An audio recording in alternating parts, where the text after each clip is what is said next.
नाजरीन आदाब, मुंसिफ टीवी में आपका खैर मकदम है। आप देख रहे हैं आंध्रा तेलंगाना न्यूज। सबसे पहले नजर डालते हैं हेडलाइंस पर। सुर्खियों को पेश करने में ताउन किया है डॉक्टर ऑर्थो ऑयल के साथ साथ डॉक्टर ऑर्थो कैप्सूल्स साथ लेना ना भूलें। भारत आलमी सूरत हाल से चैलेंजेस का मजबूती से मुकाबला कर रहा है। मन की बात प्रोग्राम में पीएम मोदी ने कही बात।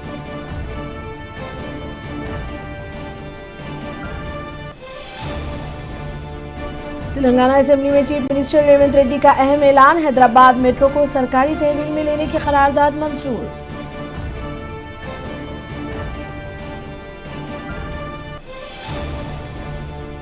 हैदराबाद में बीआरएस का एहतजाजी मुजाहरा। तेलंगाना के वजीर पंगुलेटी को बरतरफ करने का मुतालबा। गैर कानूनी का कानकुनी के इल्जामात।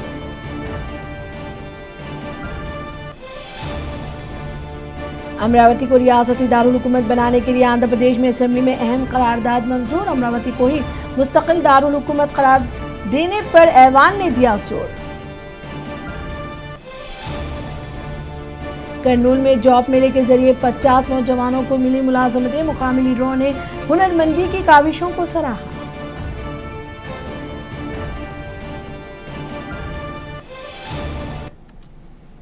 अब खबरें तफसील से। वजीर आजम मोदी ने अपने माहाना रेडियो प्रोग्राम मन की बात की 132वीं एडिशन में आलमी हालात पर तशवीश का इजहार किया। उन्होंने कहा कि मार्च का महीना आलमी सतह पर काफ़ी अहम और चैलेंजिंग रहा है। जहां कोविड के बाद दुनिया में बेहतर आगाज़ की उम्मीद थी, लेकिन मुख्तलिफ खित्तों में जंग और तनाज़ात अब भी जारी है। वज़ीर आज़म ने कहा कि हिंदुस्तान अपने मजबूत आलमी ताल्लुकात और गुज़िश्ता दिहाई में हासिल की गई सलाहियतों की बदौलत इन चैलेंजेस का मजबूती से मुकाबला कर रहा है। उन्होंने अवाम से अपील की कि वो मुत्तहिद रहें, सिर्फ सरकारी मालूमात पर भरोसा करें और इसी बुनियाद पर फैसले लें। दुनिया, मेरे प्यारे देशवासियों, नमस्कार। मन की बात में एक बार फिर आप सभी का स्वागत है। मार्च का ये महीना वैश्विक स्तर पर बहुत ही हलचल भरा रहा है। हम सबको याद है कि पूरा विश्व भूतकाल में कोविड के कारण एक लंबे समय तक अनेक समस्याओं से गुजरा था। हम सभी की अपेक्षा थी कि कोरोना के संकट से निकलने के बाद दुनिया नए सिरे से प्रगति की राह पर आगे बढ़ेगी। लेकिन दुनिया के अलग अलग क्षेत्रों में लगातार युद्ध और संघर्ष की परिस्थितियां बनती चली गई। वर्तमान में हमारे पड़ोस में एक माह से भीषण युद्ध चल रहा है। हमारे लाखों परिवारों के सगे संबंधी इन देशों में रहते हैं, खासतौर पर खाड़ी देशों में काम करते हैं। मैं गल्फ कंट्रीज का बहुत आभारी हूं। वे ऐसे 1 करोड़ से ज्यादा भारतीयों को वहां पर हर प्रकार की मदद दे रहे हैं। साथियों, जिस क्षेत्र में अभी युद्ध चल रहा है, वह क्षेत्र हमारी ऊर्जा आवश्यकताओं का बड़ा केंद्र है। इसकी वजह से दुनिया भर में पेट्रोल और डीजल को लेकर संकट की स्थिति बनती जा रही है। हमारे वैश्विक संबंध, अलग अलग देशों से मिल रहा सहयोग और पिछले 1 दशक में देश का जो सामर्थ्य बना है, इनकी वजह से भारत इन परिस्थितियों का डटकर मुकाबला। तेलुगु देशम पार्टी के 44वीं यौम तातीस की तकरीबात जारी हैं, जिनमें वजीर आला चंद्रबाबू नायडू और वजीर नारा लोकेश ने शिरकत की। ये तकरीबात तेलुगु देशम पार्टी के मरकजी दफ्तर एनटीआर भवन में मुनक़िद की गई, जहां कारकुनान बड़ी तादाद में मौजूद हैं। इस मौके पर नारा लोकेश ने पार्टी को एक यूनिवर्सिटी करार देते हुए कहा कि टीडीपी ने कई बड़े कायदीन तैयार किए हैं। पार्टी के तमाम कारकुनान को यौम तासीस की मुबारकबाद पेश की गई। तेलुगु देशम कायदीन ने इस अज़म का इआदा किया कि पार्टी दुनिया भर में तेलुगु अवाम को नुमाया मुकाम दिलाने के लिए मकसद के साथ आगे बढ़ती रहेगी।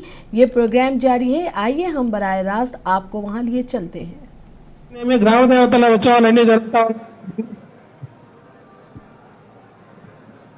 రైట్ రేట్స్ అన్ని పెరుగున్నాయి సార్, దాన్ని కంట్రోల్ చేయాల్సింది మన మినిస్టర్ గారు కూడా చెప్పేసి, అదేవిధంగా ఎన్డీఏ గవర్నమెంట్లో భాగంగా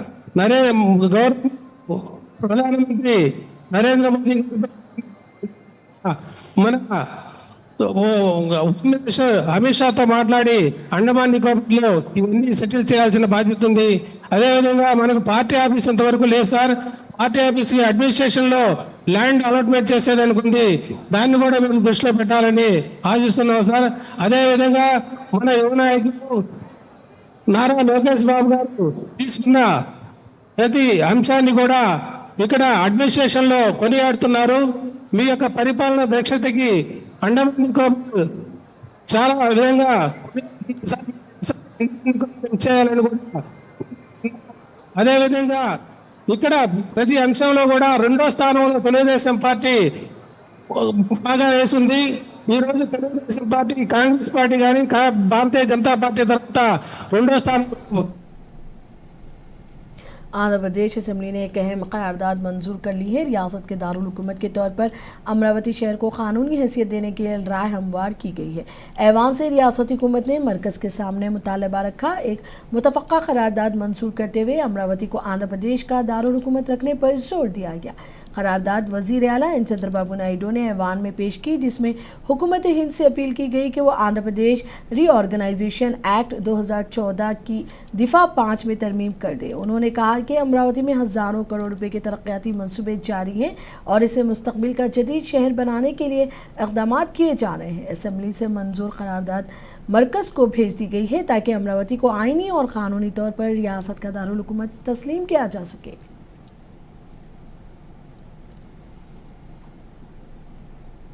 आंध्र प्रदेश के वज़ीर आला चंद्रबाबू नायडू ने अमरावती की तरक्की से मुतालिक बड़े दावे किए। उन्होंने कहा कि अमरावती को जदीद टेक्नोलॉजी का आलमी मरकज़ बनाया जाएगा। उनका कहना था कि रियासत में आमदनी पैदा करके तरक्की और फलाही मनसूबों पर खर्च करने की सिमत में पेशरफ्त की जाएगी। वज़ीर आला ने मज़ीद कहा कि अमरावती में जदीद निज़ाम मुतारिफ कराए जाएंगे और शहर मुस्तक़बिल में आलमी सतह पर नुमाया मुकाम हासिल करेगा। Amravati Hyderabad brown field city, Amaravati green field city. ఇక్కడ ఆదాయాన్ని సృష్టిస్తాం. రాష్ట్ర అభివృద్ధికి, సంక్షేమానికి ఈ ఆదాయాన్ని ఖర్చు చేసే పరిస్థితి వస్తాం. దేశంలో చాలా రాష్ట్రాల్లో కూడా మీరు చూస్తే కృష్ణా నది ఫ్రెష్ వాటర్, ఇది పోయేది ఎక్కడా లేదు. అదే సమయంలో గ్రీన్ చెట్లు పెడితే బ్రహ్మాండంగా వస్తాయి. అన్ని యూటిలిటీస్ అన్ని కూడా డక్ట్ ద్వారా తీసుకెళ్తున్నాం. Straight roads, green energy, central cooling, దేశంలో లేటెస్ట్ టెక్నాలజీస్ ప్రపంచంలో ఏవైతే ఉన్నాయో అవన్నీ తీసుకొస్తాం. ఇప్పటికే బిట్స్ వచ్చింది, ఎస్ఆర్ఎం వచ్చింది, all India institute of medical science వచ్చింది, అమృత్ వచ్చింది, ఎస్ఎల్ఆర్ఐ వచ్చింది, బిట్స్ వస్తూ ఉంది. ఇది రాబోయే రోజుల్లో ఒక నాలెడ్జ్ హబ్గా తయారవుతుంది. అమెరికాలో సిలికాన్ వ్యాలీ ఉంది, ఇండియాలో క్వాంటమ్ వ్యాలీ ఉంది. ఆ క్వాంటమ్ వ్యాలీ ఎక్కడుందంటే దానికి చిరునామా అమరావతి అని మరొకసారి మీకు తెలియజేస్తాను. आंध्र प्रदेश असेंबली में अमरावती को दारुल हुकूमत बनाने से मुतालिक करारदाद पर बहस हुई। इस दौरान रियासती वज़ीर नारा लोकेश के रिमार्क्स को सबकी तवज्जो हासिल रही। उन्होंने कहा कि अगर कोई दूसरी हुकूमत गलती से भी इक़्तिदार में आ जाए तो भी दारुल हुकूमत को अमरावती से मुंतकिल नहीं किया जा सकेगा। जिस पर हुक्मरान पार्टी के हामी अरकान ने कहा कि दोबारा हरीफ पार्टी की हुकूमत नहीं बन सकेगी।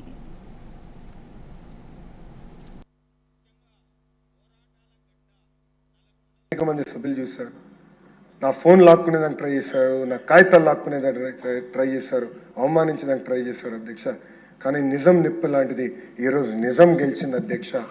గౌరవ ముఖ్యమంత్రి గారు ఆధ్వర్యంలో, గౌరవ ఉప ముఖ్యమంత్రి గారి ఆధ్వర్యంలో అమరావతిని the one and only and శాశ్వత రాజధానిగా తీర్మానం చేసి కేంద్ర ప్రభుత్వానికి పంపించి క్యాబినెట్లో ఆమోదం తెలిపి ఏకంగా పార్లమెంట్లో క్లియర్ చేసుకుని ఇంకే తుక్కులకు వచ్చినా పొరపాటున వచ్చిన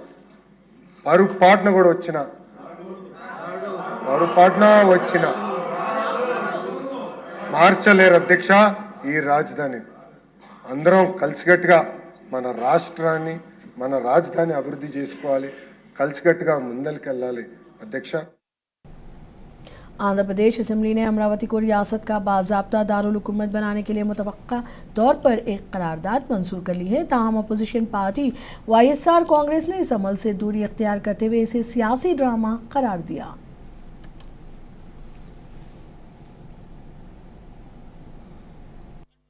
If you see, Mr. Naidu is in the power and nobody is stopping him, and no opposition is blocking anything, then why does he need to have a resolution? Who is opposing Amravati? Who blocked it? He can't answer even the basic questions because the real purpose is to create drama and to hide the real truth. Now let's talk about the farmers who gave their lands in good faith. What did they get in return? Plots with no development, no roads, and more plots were literally being taken on top of it. Andhra Pradesh में अमरावती के मामले पर सियासी बयानबाजी तेज हो गई है। साबिक जगन हुकूमत में वजीर रहे पेरनी नानी ने रियासती हुकूमत को निशाना बनाया। उन्होंने कहा कि अमरावती को सिंगापुर जैसा शहर बनाने, ओलंपिक्स के इनेकाद, बुलेट ट्रेन और आलमी मेयार के रेलवे स्टेशन जैसे वादे 2015 में किए गए थे, लेकिन अब तक उन पर कोई पेशरफ्त नहीं हुई। वाईसीपी लीडर का कहना है कि नायडू हुकूमत खुद अपने वादों पर यकीन नहीं रखती और अब अमरावती के लिए कानून में तरमीम की बात की जा रही है। కళ్యాణ్ గారు ఏమంటారు, ఇంకా 15 ఏళ్ళు మేమే అంటాడు. ఎప్పుడు పవన్ చంద్రబాబు నాయుడు గారి నాయకత్వంలోనే ఇంకా 15 ఏళ్ళు ఉంటాం, ఇంకా మమ్మల్ని ఎవడో విడదీయలేడు. మామూలుగా మీరు మీ బాండింగ్ ని ఎవడన్నా తీద్దామని ఎవడన్నా ప్రయత్నం చేస్తున్నారేంటి? ఒక మోడీ గారి వల్ల అవుద్ది మిమ్మల్ని తీయటం. జగన్ ని తొక్కేశామంటాడు చంద్రబాబు నాయుడు గారు. భూస్థాపితం చేశాను చేస్తాం అంటాడు నారా చంద్రబాబు నాయుడు గారు. మరి వాళ్ళ బిల్లు ఎందుకు అడావిడిగా బిల్లు ఎందుకు? మళ్ళీ ఏం చెప్తారు, ఇంకెవడొచ్చినా సరే ఇది అమరావతిని మార్చకుండా ఉండటం కోసం. అంటే లోపల పక్కేమో రేపు జగన్ వస్తాడని భయం, జగన్ వస్తే మారుస్తాడని కలరింగ్. కానీ మేము వదిలేసాం కదా, మేము చేద్దాం అనుకున్నాం. ఎందుకు చేద్దాం అనుకున్నాం? మీరు అమరావతిని ఇక్కడికి పెట్టి 33,000 ఎకరాల రైతుల పొలాలు తీసుకుని మిగతా మరొక 10,000 ఎకరాల ప్రభుత్వ మరియు దేవాదాయ భూములు, దేవుడు భూములు మొత్తం కలిసి 53,000 ఎకరాల భూములు, ప్రభుత్వం గాని దేవుడి గాని రైతులు గాని కలిసి 53,000 ఎకరాల పొలాలు మీరు తీసుకున్నారు. తీసుకుని ఇక్కడ అమరావతి ఏమన్నారు, సింగపూర్ ని తలదన్నే నగరాన్ని నిర్మిస్తాం, వరల్డ్ క్లాస్ క్యాపిటల్ నిర్మాణం చేస్తాం, ఇక్కడ ఒలింపిక్స్ ఇక్కడ కండక్ట్ చేస్తాం, బుల్లెట్ ట్రైన్ తెస్తాం అమరావతికి, ప్రపంచ స్థాయి రైల్వే స్టేషన్ నిర్మాణం చేస్తాం. ఏం చెప్పారు? మరి ఏమైంది? 2015లో బిగిన్ చేశారు కదా. అంటే ఇన్ని చెప్పి ఏమన్నా అంగుళం కదిలిందా అంటే అంగుళం. आंध्र प्रदेश के वज़ीर आला ने मीडिया और सियासत के ताल्लुक पर अहम बयान दिया। सीएम नायडू ने कहा कि सियासी जमातों के पास मीडिया इदारों का होना एक ख़तरनाक रुझान है। उन्होंने कहा कि जब मीडिया को सियासी रहनुमा खुद कंट्रोल करते हैं तो इससे जानिबदारी बढ़ती है और अवाम तक दुरुस्त मालूमात की फराहमी मुतासिर होती है। वज़ीर आला ने सोशल मीडिया पर फेक न्यूज़ के बढ़ते हुए रुझान पर भी तशवीश का इजहार करते हुए इसे एक संगीन खतरा करार दिया। Politicians are having media. That is dangerous trend. That is not good also for democracy. Media and politicians will have only single this thing, then automatically biased way they are representing. Here also you have to separate two areas. I am requesting all of you. One is professional media. One is political media managed by political parties. I don't mind, communist parties are different. They are used for this culture over a period of time. Latest things are going on. That also I wanted to bring to your notice. Today, another problem, social media. It is another biggest challenge for all of us. Social media, some people are owning or keeping people only to promote content, that to abusive content. This is a dangerous trend. In this country, you are all aware, I used to promote IT, not now, 30 years back. And also I used to, at that time, nobody understood media, IT. Telangana assembly के budget इजलास के दौरान एक अहम फैसला सामने आया है। वज़ीर आला रेवंत रेड्डी ने मुबैना गैर कानूनी कानकुनी के मामलात की जांच के लिए CBI तहकीकात का हुक्म दिया है। हुकूमत के मुताबिक तहकीकात में BRS से वाबस्ता बाज़ लीडरों और दिगर मुताल्लिक़ा कंपनियों को शामिल किया जाएगा, जिनमें मुख्तलिफ कारोबारी इदारे भी शामिल हैं। वज़ीर आला ने वाज़ेह किया कि रियासत में रेत माफिया और कानकुनी में बेज़ाब्तगियों के खिलाफ मुकम्मल तहकीकात की जाएंगी और इसकी रिपोर्ट असेंबली में पेश की जाएगी। చేపట్టిన చర్యల వల్ల ఈ రోజు రాష్ట్ర ప్రభుత్వానికి ఆదాయం వచ్చింది.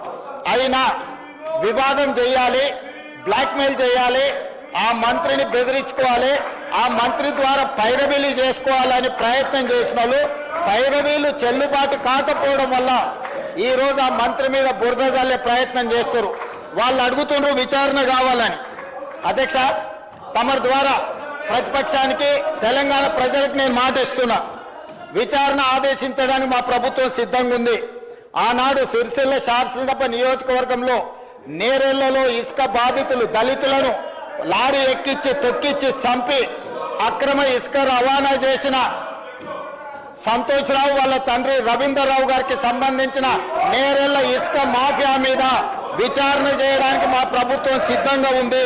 అదేవిధంగా అధ్యక్ష, అదేవిధంగా survey number 168 Shirisha geo granites, దీనికి సంబంధించి ఆంధ్రప్రదేశ్కు సంబంధించిన ఒక ఎక్స్ ఎమ్మెల్యేను బెదిరించి అక్కడ స్లోగన్లు ఇస్తున్న గతంలో మైనింగ్ శాఖ మంత్రిగా పనిచేసిన వ్యక్తి ఏదైతే వాళ్ళ మైనింగ్ లీజు రాపించుకొని అక్రమంగా మైనింగ్ చేసిండో దీనికి సంబంధించిన దాని మీద విచారణ. అదేవిధంగా మిడ్ వెస్ట్ గ్రానైట్స్ కు సంబంధించి ఈ రోజు రెవెన్యూ మంత్రి గారిని బ్లాక్మెయిల్ చేయాలని ప్రయత్నం చేస్తున్న ఏ శాసనసభ్యుడైతున్నాడో వాళ్ళ తమ్ముడి పేరు మీద ఇల్లీగల్ గా మైనింగ్ చేసుకొని వారి దగ్గర మైనింగ్ శాఖ ఉన్నప్పుడు ఏదైతే illegal mining mid west granites కు సంబంధించి ఏదైతే దోపిడీ జరిగిందో వాళ్ళ తమ్ముడినే స్వయంగా పెట్టి ఈ దోపిడీకి పాల్పడ్డాడు. మిడ్ వెస్ట్ గ్రానైట్స్ మీద విచారణ కాదు. तेलंगाना में मुबैना गैर कानूनी कानूनी के मामले पर सियासी तनाज़ा शिद्दत इख्तियार कर गया है। भारत राष्ट्रीय समिति के लीडरों ने रियासती वजीर पोंगुलेटी श्रीनिवास रेड्डी को बर्तरफ करने का मुतालबा किया है। हैदराबाद के गनपाक शोहदा की यादगार के करीब BRS अरकान ने एहतजाज किया और उन्होंने इल्ज़ाम लगाया कि रियासती वजीर से वाबस्ता कंपनी गैर कानूनी कानूनी में मुलव्विस है।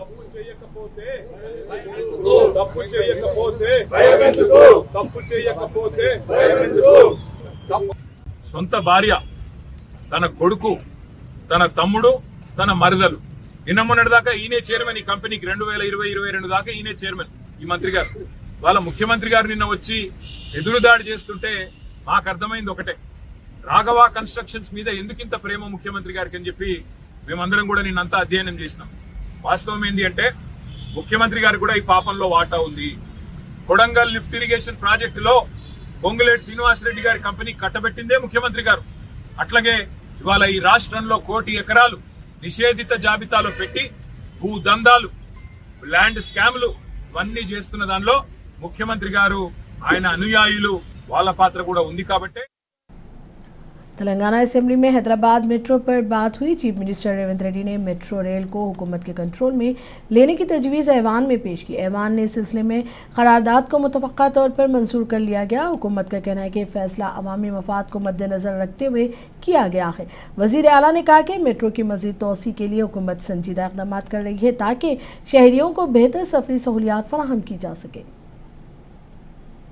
లేవనెత్తిన అంశాలను పరిష్కరించేందుకు L&T సంస్థ నుండి మెట్రో ఫేజ్ 1 నెట్వర్క్ను రాష్ట్ర ప్రభుత్వం HMRL అంటే హైదరాబాద్ మెట్రో రైల్వే లిమిటెడ్ ద్వారా స్వాధీనం చేసుకునే నిర్ణయాన్ని ఈ సభ ఏకగ్రీవంగా ఆమోదించవలసిందిగా కోరుతూ, అదేవిధంగా మెట్రో ఫేజ్ 1 స్వాధీనం చేసుకునే ప్రక్రియకు రాష్ట్ర ప్రభుత్వం తీసుకున్న నిర్ణయాలను ఈ గౌరవ సభ సమర్థించి పూర్తి మద్దతు ప్రకటించాల్సిందిగా కోరుకుంటూ, ఫేజ్ 2 విస్తరణకు కేంద్ర ప్రభుత్వ ఆమోదం త్వరగా పొందేందుకు రాష్ట్ర ప్రభుత్వం గట్టిగా కృషి చేయాలని కోరుకుంటున్నాం. అధ్యక్ష, ఈ ప్రతిపాదన హైదరాబాదులో విస్తరిస్తున్న జనాభా అవసరాలు, ప్రజా రవాణా సౌకర్యాన్ని మెరుగుపరచాలి. ఈ మెట్రో నగరాన్ని అంతర్జాతీయ స్థాయిలో గుర్తింపు తేవడానికి అవసరమైన కార్యాచరణను, ప్రణాళికల్ని మన రాష్ట్ర ప్రభుత్వం రచించుకున్నది. కాబట్టి ఈరోజు మెట్రో విస్తరణ జరగాలి అని అంటే కేంద్ర ప్రభుత్వం, రాష్ట్ర ప్రభుత్వం కలిసి విస్తరించాలి. విస్తరణకు అవసరమైన हैदराबाद में ईंधन की फराहमी से मुतालिक एक अहम जायजा इजलास मुनक़िद हुआ, जहां मरकजी वजीर जी किशन रेड्डी ने ऑयल मार्केटिंग कंपनियों और डीलर्स एसोसिएशंस के साथ बातचीत की। ये इजलास हैदराबाद के CGO टावर में मुनक़िद हुआ, जिसमें रियासत में पेट्रोल, डीजल, CNG और LPG की दस्तयाबी और सप्लाई का जायजा लिया गया। मरकजी वजीर ने इस मौके पर कहा कि वज़ीर आज़म मोदी की क़यादत में मुख्तलिफ ममालिक से बातचीत जारी है। उन्होंने अवाम को यकीन दिलाया कि मुल्क में LPG, पेट्रोल या डीजल की किसी किस्म की किल्लत नहीं है और सप्लाई मामूल के मुताबिक जारी रहेगी।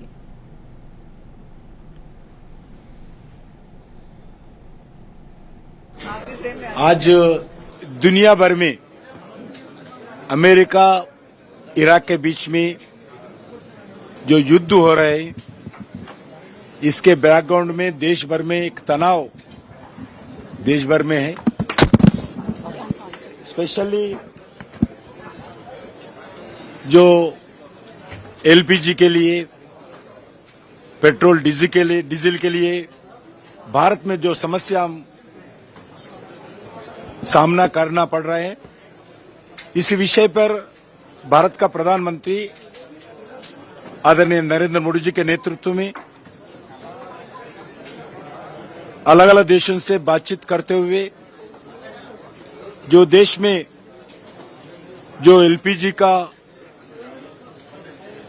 बेनिफिशियरीज हो, पेट्रोल डीजल का अवेलेबिलिटी हो, उसमें कोई कमी नहीं होना चाहिए। इसके लिए प्रधानमंत्री नरेंद्र मोदी जी नेतृत्व में लगातार अलग अलग देशों आंध्र प्रदेश के जिले श्री सत्या साई से खबर है। पेनुकोंडा मंडल में हजरत शेख सैयद कमरुद्दीन रहमतुल्लाह अलैह का 21वां उर्स मुबारक अक़ीदत व एहतराम के साथ मनाया गया। इस मौके पर संदल मुबारक का जुलूस कमेटी सदर के घर से निकाला गया, जो शहर के मुख्तलिफ इलाकों से होता हुआ दरगाह शरीफ पहुंचा। उर्स की तक़रीबात में सियासी क़ायदीन के साथ बड़ी तादाद में अवाम ने शिरकत की, जबकि अक़ीदतमंदों ने अपनी अक़ीदत का इजहार किया। तकरीब के दौरान सायरीन ने मीडिया से गुफ्तगू करते हुए उर्स की रूहानी अहमियत पर रोशनी डाली।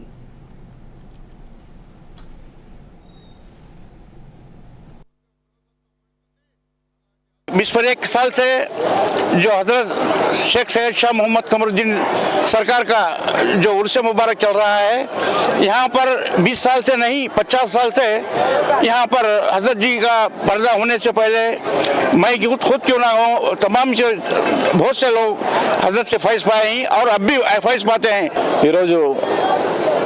సత్యసాయి జిల్లాలో వెలిసినటువంటి మత సామరస్యానికి చిహ్నంగా ఈరోజు హజరత్ సయ్యద్ షా కమరుద్దీన్ అలీ గారి యొక్క గంధం యొక్క వేడుకల్లో పాల్గొనడం జరిగింది। ఇక్కడ ఆకర్షణీయంగా ఒక సంఘటన జరిగింది। ముఖ్యంగా ప్రార్థన సమయంలో నేను ఎన్నో చోట్ల దర్గాలకు అటెండ్ అయ్యాను। మొట్టమొదటిసారి ఇక్కడ ఒక క్రిస్టియానిటీ ఒక అలాగనే ఒక సంబంధించినటువంటి హిందూ మత పెద్దలతో అలాగనే ముస్లిం మత పెద్దలతో ముగ్గురితో కూడా ప్రార్థనలు చేపించి ఈరోజు అక్కడ ప్రార్థించడం అనేది చాలా సంతోషకరమైన విషయం। ఎందుకంటే దేశంలో ఉన్నటువంటి పరిస్థితులకు చెంపపెట్టుగా ఈ మత సంరక్షణకు చిహ్నంగా నిలిచినటువంటి ఈరోజు ఈ యొక్క దృశ్యము అపురూపమైనది అనేసి తెలియజేసుకుంటూ అలాగనే దాదాపుగా 21 సంవత్సరాల నుంచి आंध्र प्रदेश के करनूल शहर में नौजवानों के लिए खुशाइन पेशरफ सामने आई है। यहाँ एक जॉब मिले के जरिए 50 उम्मीदवारों को तकनीकी शोबे में मुलाजिमत के ऑफर लेटर्स फराहम किए गए। ये जॉब मिला नाज़काम के ताउन से मुनक़िद किया गया। बताया गया है कि मुंतखब उम्मीदवारों ने ट्रोकोडा एकेडमी में मुफ्त तरबियत हासिल की थी। इस मौके पर मुकामी लीडर हसन बादशाह ने नौजवानों को रोज़गार से जोड़ने के इन इक़दामात की सताइश की। एकेडमी के बानी अकरम अली की कोशिशों की तारीफ़ की, जिन्होंने BTech और दीगर डिग्री मुकम्मल करने वाले तलबा को मुफ्त कोचिंग फराहम की।